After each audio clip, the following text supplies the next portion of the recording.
Shalom, shalom, banamboka, nzamba pambola bino esika bozali, comme vous le savez, ezali ngane merklo na yeli bino lisusu, parce que nous sommes en guerre. Et cette guerre est une guerre vraiment déterminante, importante. C'est vrai que lorsqu'on est en guerre, on aimerait faire une guerre rapide, que la guerre se finisse en 2 jours. Donc, ezala comme on dit, parce qu'on est dans une société de consommation où tout doit être fait rapidement.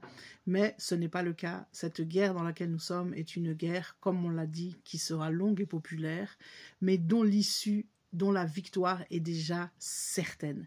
Et dont la victoire d'ailleurs n'est pas loin. Moi en tout cas, je le crois, je le vois. Nous avons déjà assez attendu et je sais que le dénouement est très proche. Mais en attendant, nous sommes toujours en guerre. Donc nous devons persévérer. Mes amis, je veux vraiment nous appeler à ne pas faiblir, à ne pas lâcher.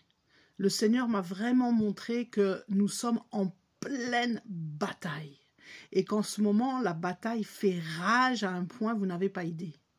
Donc, lorsque on est en pleine bataille, ce n'est pas le moment de quitter le champ de bataille. C'est le moment, justement, comme on dit, c'est-à-dire de vraiment tenir ferme, de persévérer. Je sais que certains, Balembi, certains se disent à quoi ça sert tout ce que nous sommes en train de faire.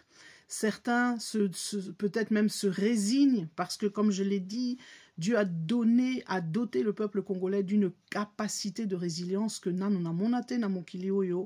mais j'aimerais nous inviter à ne pas accepter cela. Cette fois-ci, battons-nous, luttons, levons-nous et surtout, bisobasi. Vous savez, Dieu m'a montré que la libération du pays se passera par les femmes. Ezande na maboko na biso basi, onza ma pesa biso mission wana. Bisonde, il faut totelema makasi. Bisonde, il faut comment on dit, qu'on prenne des initiatives.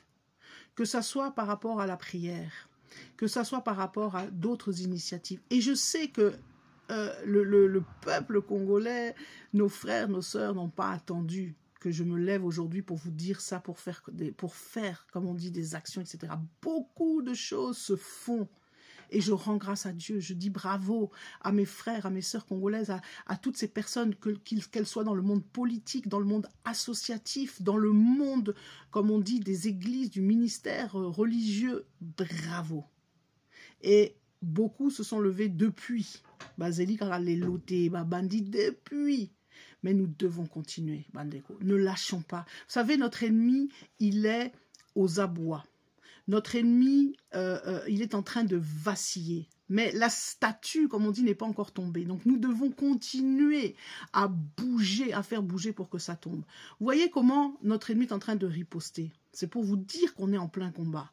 Je ne vais pas entrer en détail sur le concert de Maître Gims. Vous avez vu combien des Congolais se lèvent. Et d'ailleurs, il y a, à l'initiative de notre frère Jean-Louis Chimangala, qui a donc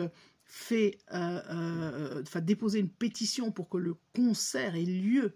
Vous voyez comment notre ennemi commence à avoir peur. Pourquoi, en fait, Kagame a demandé ou a écrit au maire de Paris pour que ce concert soit annulé, enfin, par le biais de son ministre des Affaires étrangères?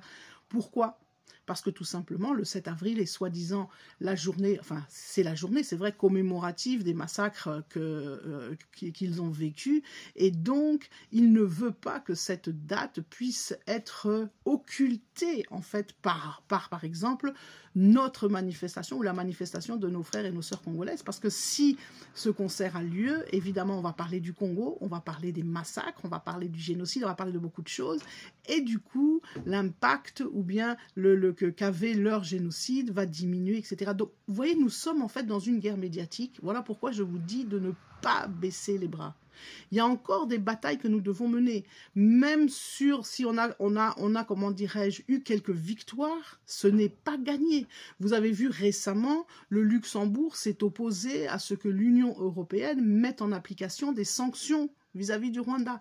Donc, Nazoïb Sabino Bandeko, tout n'est pas gagné. Vous avez suivi hier, donc mardi, le président Joao Lourenço a obtenu, ou disons a émis le souhait de pouvoir organiser un dialogue entre le M23 et le gouvernement en place. Donc vous voyez qu'en fait, nous devons nous battre. Nous devons refuser toutes ces choses, toutes ces tentatives, parce que en fait, toutes ces tentatives, c'est encore une énième fois vouloir enfumer, entre guillemets, le Congolais, Eleni Kolobanine, Eleni Koloba, en fait, revivre les mêmes scénarios que nous avons vécu toutes ces 20 dernières, voire 30 dernières années. Donc, il n'y a aucune négociation à avoir avec un M23 parce que le M23 n'est pas congolais, je le répète encore une fois, quelles que soient les marionnettes que l'on mette à la tête de ce M23, à commencer par Corneille Nangaa et d'autres, c'est un mouvement rwandais qui veut simplement continuer sa politique d'extermination et d'accaparation des terres. Voilà le véritable enjeu. Il faut que nous n'arrêtions pas de marteler cela, n'arrêtons pas de dire la vérité, que toutes les formes que veulent prendre nos ennemis, ce ne sont que des façades, que des mascarades pour cacher, comme on dit, cacher l'arbre qui cache la forêt, c'est-à-dire cacher Oelo Kwezana Sima, qui est tout simplement une volonté expansionniste, une volonté de s'accaparer des richesses de la RDC, une volonté de s'accaparer des terres de la RDC, une volonté simplement de changer les frontières. Et d'ailleurs, Kagame ne s'en cache pas, il l'a dit encore dernièrement ouvertement, qu'il faut revenir sur les frontières de 1910. Donc, Bandeko, je vous dis que, s'il vous plaît, ne baissons pas les bras.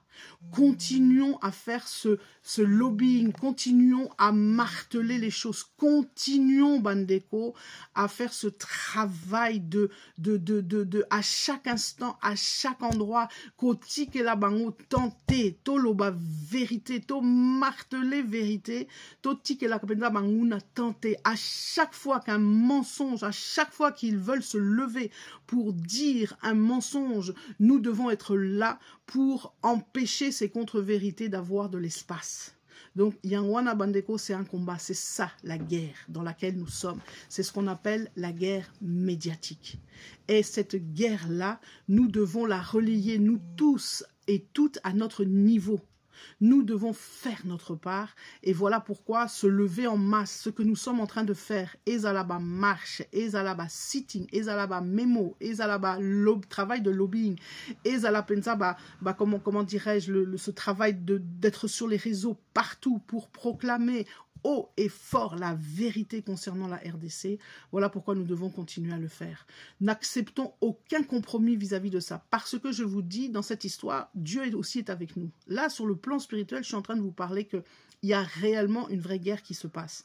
Mais Dieu a besoin, comme on dit, de nous. C'est-à-dire, si nous ne faisons pas notre part, en tout cas, ça sera difficile d'agir.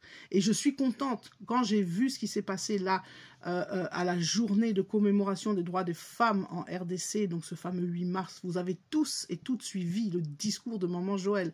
Je vous dis et je vous assure, il y aura un avant et un après. De la même manière que comme Papa Ekofo, tant Papa Ekofo, pardon, à Lobby, il y a eu un avant, il y a eu un après, c'était en fait son homélie. Ce qu'il a dit, sa prédication était la fin du régime de Kabila. Et nous avons vu, après sa prédication, les choses changer. De la même manière, je vous dis que le discours que Maman Joël a fait en ce jour-là, allez l'écouter. Si vous allez sur YouTube, vous allez le trouver. Voilà, même moi, je l'ai posté sur mon mur Facebook. Allez l'écouter. Il y a un avant et il y aura un après. Ce discours annonce la fin de quelque chose qui est la fin de cette horreur, de tout ce que nous avons subi depuis tant d'années, qui annonce la fin de la mainmise de Kagame sur le Congo, je vous assure. Mais pour cela aussi, il faut qu'on tienne bon, il faut qu'on persévère, il faut que vraiment Toti Kate, il faut vraiment que comme j'ai dit, que nous nous levons, que peu importe le temps qui passe, que nous ne nous fatiguons pas. Demandons à Dieu de nous donner la force, Dieu va nous la donner, il nous soutient, même quand tu es faible, quand tu tombes, tu te relèves, Bandeko. Que vraiment Dieu bénisse la RDC. C'est vraiment le message que je vous laisse. Nzambe apambo la penza RDC, que Dieu bénisse nos FARDC, que Dieu bénisse le peuple congolais. La victoire est certaine. Nous allons la vivre et y arriver. Shalom, shalom.